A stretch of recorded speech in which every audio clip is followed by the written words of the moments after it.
Yeah, I was going to ask you, how does one actually diagnose someone and say, hey, okay, you are clinically diagnosed as having borderline personality disorder?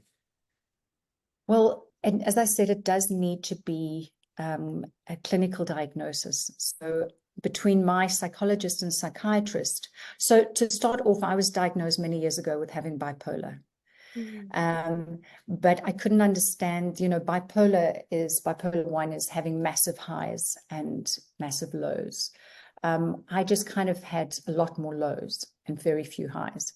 So I went to seek help, and between my doctor, my psychiatrist and psychologist, they diagnosed it. And they said that there is a way that you can arrest the traits. So it basically means there's things you can do in order to live a life worth living, but it takes work. And it's possible, but you can't ever not be a borderline. Or if you have anxiety, the likelihood of you not having anxiety is pretty low. You just need to learn how to manage it. Yes, and what So are, oh, go ahead. no, Karen. Oh, I was to say, yeah, what are some of the things that we can do to manage our anxiety? There's a lot of methods, but I go back to there's a practice called DBT, dialectal behavioral therapy. And it's like an extension of CBT, which is cognitive behavioral therapy. Mhm. It's a mindfulness-based practice. So it's very much about living in the moment, validating your experience, how you're feeling. It's about emotional regulation, how to communicate in relationships, but it's all on a very mindful practice. And going to your breath, it's all the mindfulness kind of practices that one would do.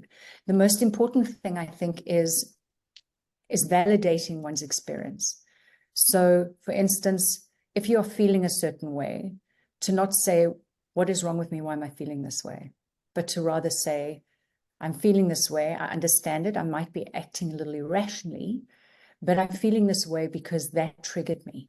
So to have the conversation with yourself, that immediately kind of calms you down. Then to do some instant kind of breath work that will make you just start breathing again. And with anxiety, people forget to breathe. Mhm. And that's why then you think, hang on, I'm not breathing. And then you feel as if it goes like you get a golf ball in your throat and you can't. So it's going back to your breath. And sometimes it's difficult when you're sitting at a dinner table, something triggers you and you just sit there going, doing yoga breaths. But there's very simple techniques that you can do, which I'm happy to explain, that you can do in the moment. There's something, and I call it box breathing because it's easy to remember. So as if you are drawing a box with your breath.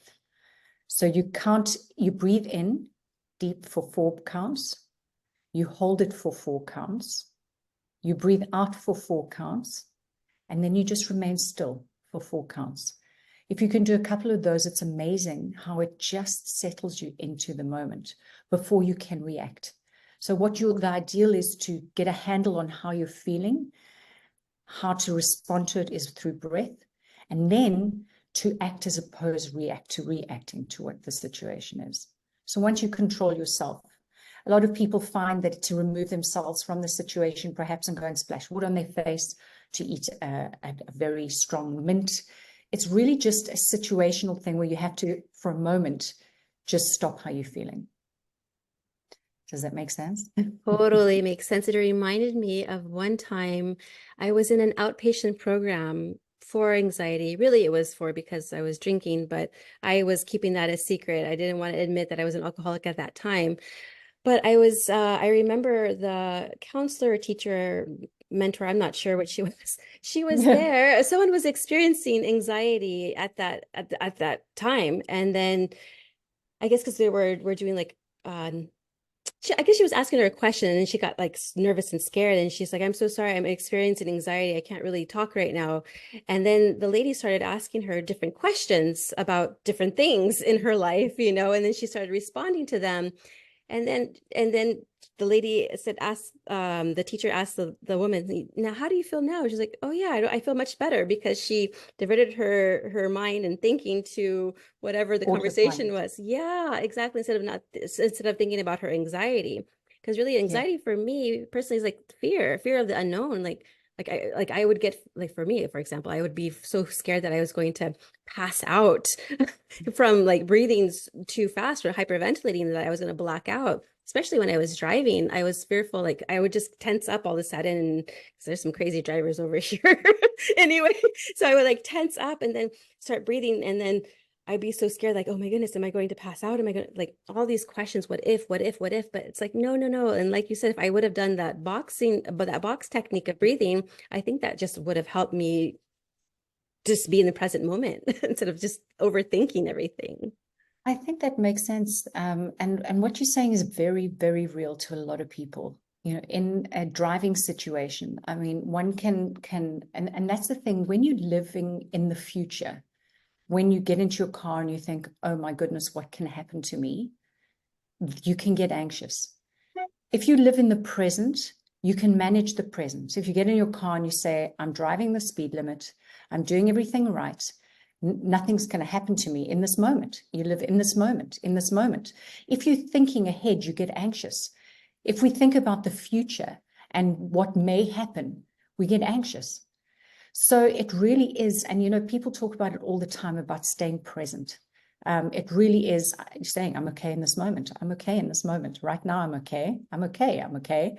And just, you know, in your mind, having that conversation with yourself, because, you know, I always say that if you look in the past, you get depressed. And if you look in the future, you get anxious. So all you have is the present to deal with. Yes, the present moment. I actually have a tattoo. It says "Be here now." It was like a reminder of, like, be here now. Like, this is all we have is right now. That's all we have right now. So Well, yeah. I have a tattoo as well, and it says live